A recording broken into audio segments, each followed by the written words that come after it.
Imagine this. You are the most powerful man on earth. You are Napoleon Bonaparte.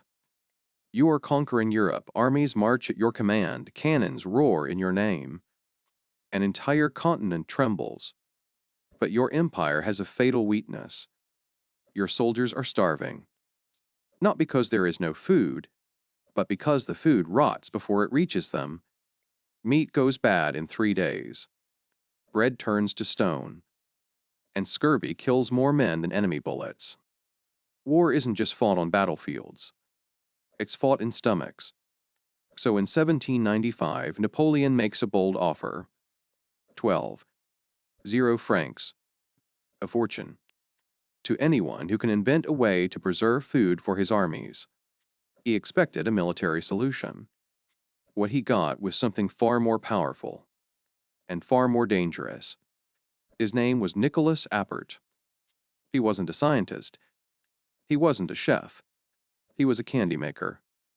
While France's greatest minds debated chemistry and theory, Appert had a simple idea.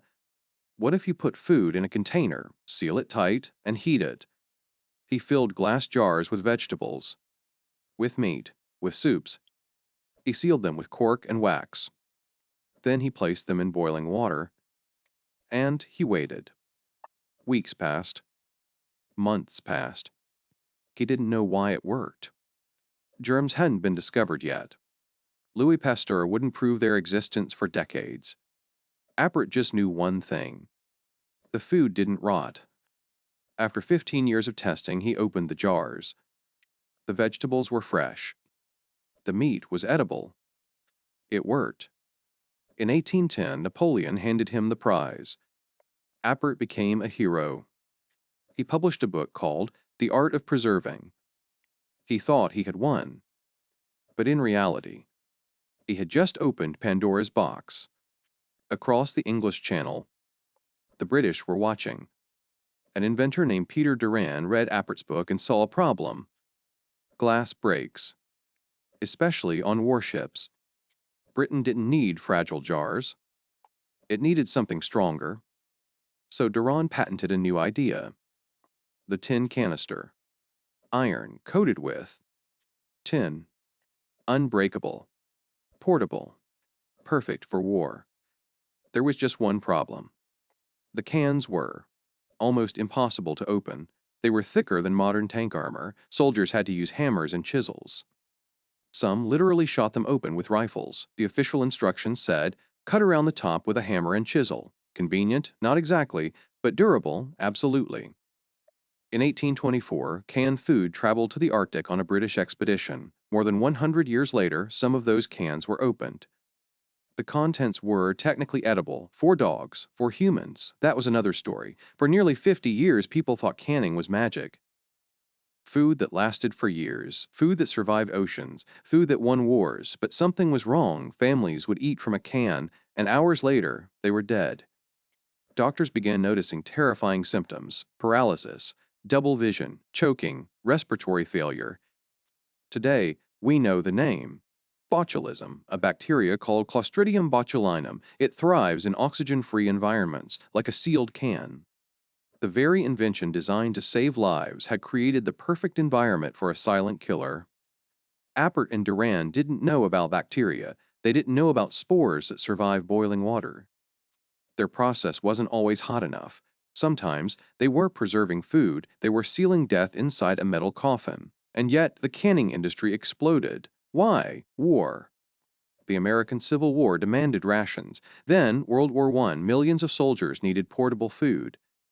Canned beef became bully beef. Empires ran on metal containers. Factories grew larger, faster, more aggressive, and to meet demand, corners were cut. In Chicago, meatpacking plants operated in horrifying conditions: dirty floors, rats running between machines, spoiled meat thrown into grinders.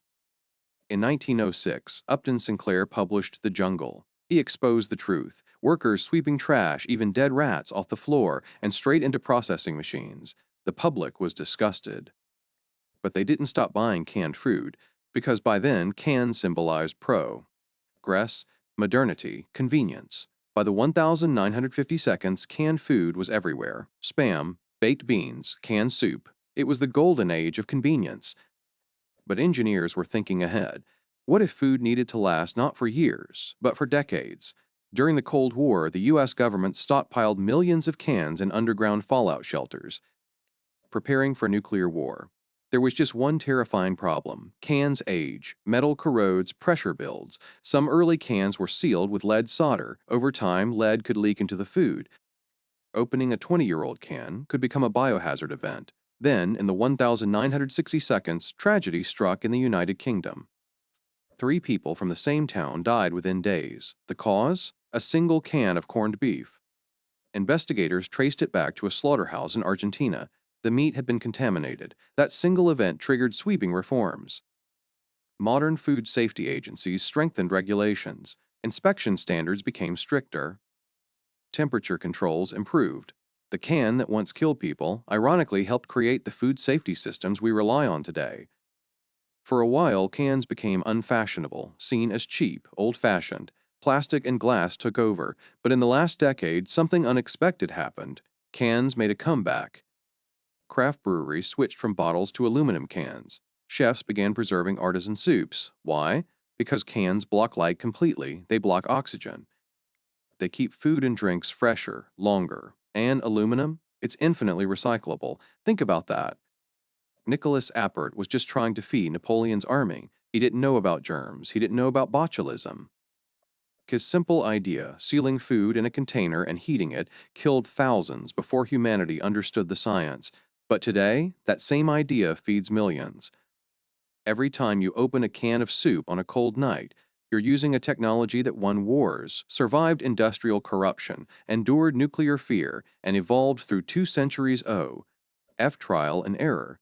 The can is just metal, but inside is 200 years of ambition, failure, innovation, and survival. So the next time you hear that pop, remember, you're not just opening dinner, you're opening history. If you enjoyed this deep dive into the hidden history of everyday objects, subscribe for more stories about the inventions that quietly shape your life.